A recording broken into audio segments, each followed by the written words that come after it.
Ang DOE, 2 days lang. Tama ba yun? Parang wala kayong urgency sa katawan, ayos lang. Nagagalit ang tao, 2 araw lang kayo magtatrabaho sa harap ng krisis. All of them are working even harder now than we kahit ano. Dapat lang po, dapat lang. 2 days, ma'am, because we are aware that we have to save energy and electricity. And we wanted to Sa push. sobrang saving naman ninyo, Secretary Garin, hindi naman yata tama na walang pumapasok. Even though wala kaming tao, pinupuntahan po lahat po ng mga reklamo. Alam natin, ang lead agency ng department ng krisis na ito, ang inaasahan na tutulong at tututok sa krisis ng langis ay ang Department of Energy. Tama po ba? Pati yung attached agencies, they are supposed to take the lead in handling the energy crisis as we understand it today, including ERC, NAPOCOR, lahat ng narito, higit sa lahat PNOC with legendary reserves kung saan man sila.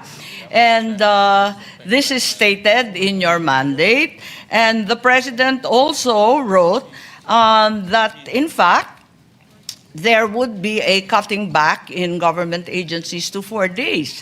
However, I am in possession of Department Order DO 2026-03-0006,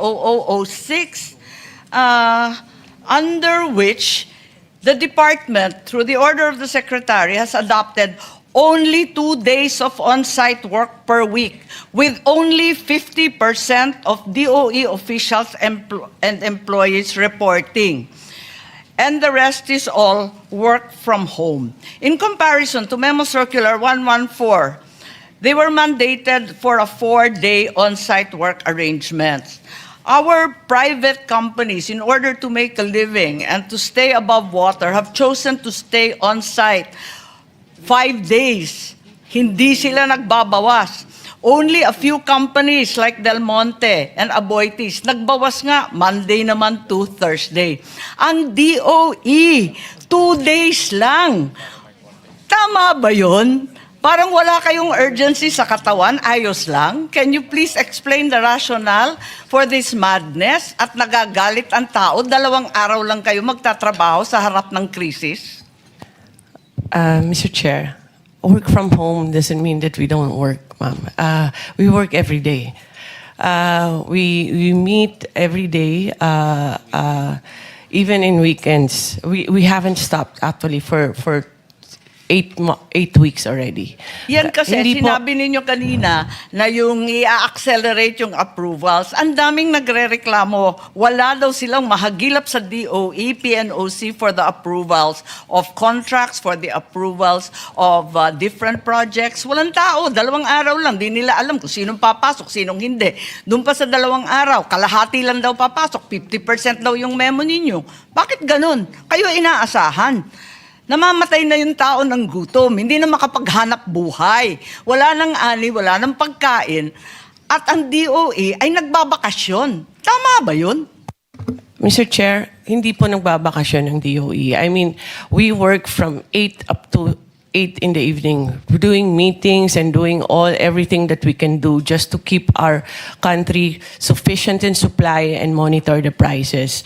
All of them are working even harder now than we kahit ano. Dapat lang po, dapat lang. But how does DOE manage the crisis if half of its personnel is away? Kahit i-zoom mo pa yan nakatakot-takot, kung nangangalahati lang at 2 araw lang, yan lang talaga maaasahan. Anong klase yan? Lahat ng gobyerno, 4 na araw. Ang sabi ng Pangulo, 4 na araw. Ang private company, wala ngang tapang na magsara kahit 1 araw sa nervyos dahil ang sama ng kalagayan natin. Bakit kayo 2 days?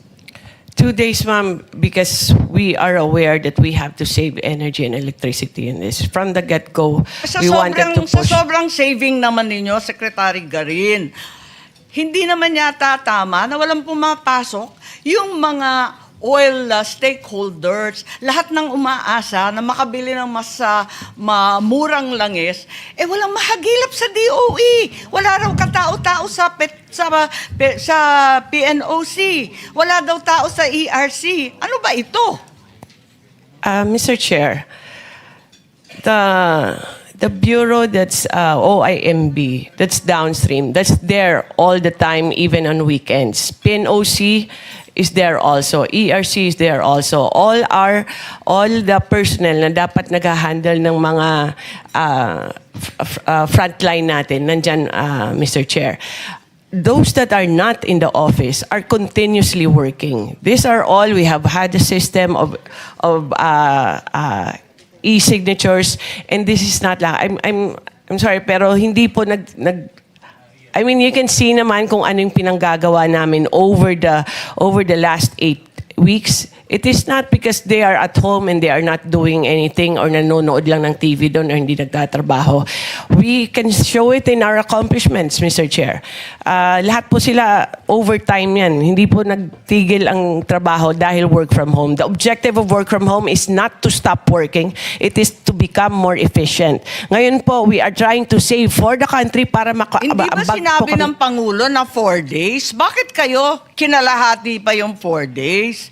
Hirap na hirap yung mga pumupunta sa DOE, magpapapirma sa PNOC, walang tao. Andito Section 3 mo Eto, the DOE shall implement a hybrid work arrangement whereby officials and employees shall render 2 days on-site work per week. Ibig sabihin, wala sila doon.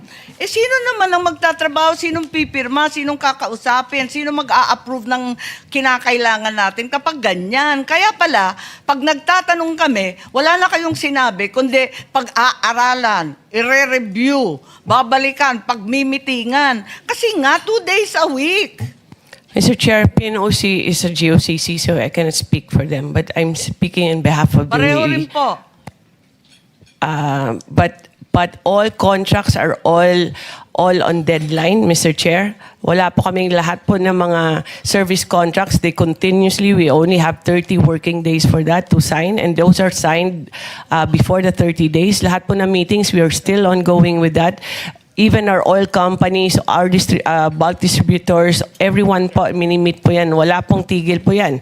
Even on Friday, we have, I have 6 meetings with all the LGUs, and that doesn't stop us from working. Just the fact that baka sa iba po pag work from home di sa magtatrabaho, pero eto po yung DOE nagtatrabaho. I don't know what the arrangement is with PNOC. Secretary naman, paano pipirma ng mga permitting na sinasabi nyo na accelerated hybridization? Paano pipirma ng iba't ibang mga renewable projects? Walang tao dun sa opisina. We're automated, Mr. Chair. Pambihira. Hindi naman online yung approval It's online, Mr. Chair, because of the EVOS. Hindi po. Marami po nagre-reklamo.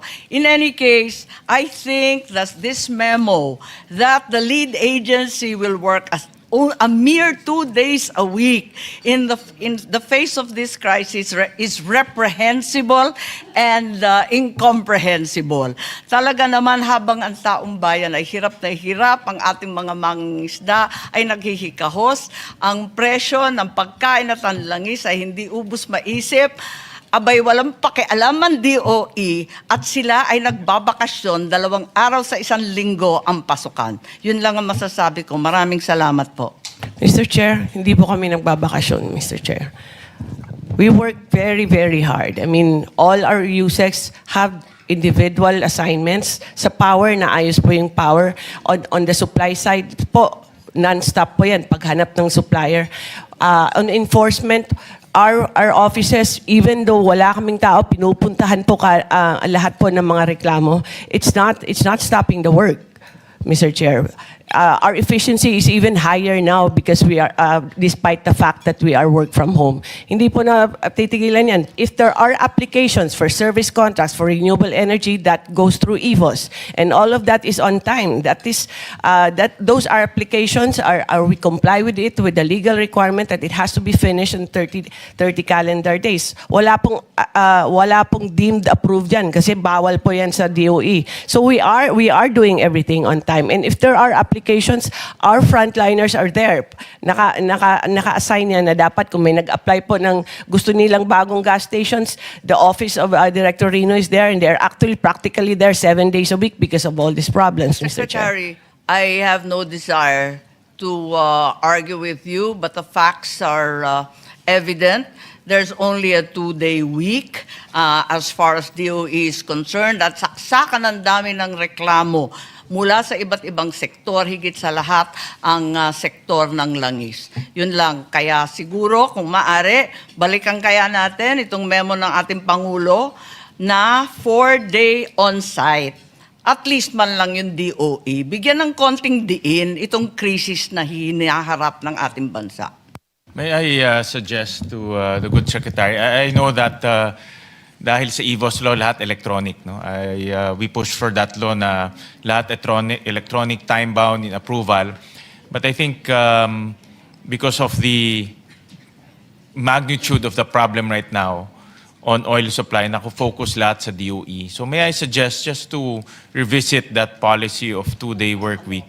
On the other side is also optics. No? Lahat nakatingin sa DOE. Pero kung 3 beses sa isang linggo hindi nakikita, no? There's also the optics problem rin in that sense. No? So may I just suggest to revisit that. Tingnan kung talagang effective and efficient ang nagiging output. Mr. With Chair, yes, we will revisit, Mr. Chair. And also, we are also pushing for energy efficiency for everyone. Kasi this problem can go on for 6 months to 1 year. And it seems like even this week's news, it's going to get worse because of the pronouncements of President Trump. So we are pushing for efficiency in electricity as well as in fuel. Kasi kailangan talaga everybody has to practice this behavior. And as mentioned by the good chairman, we will revisit the advisory, Mr. Chair. Thank you. Thank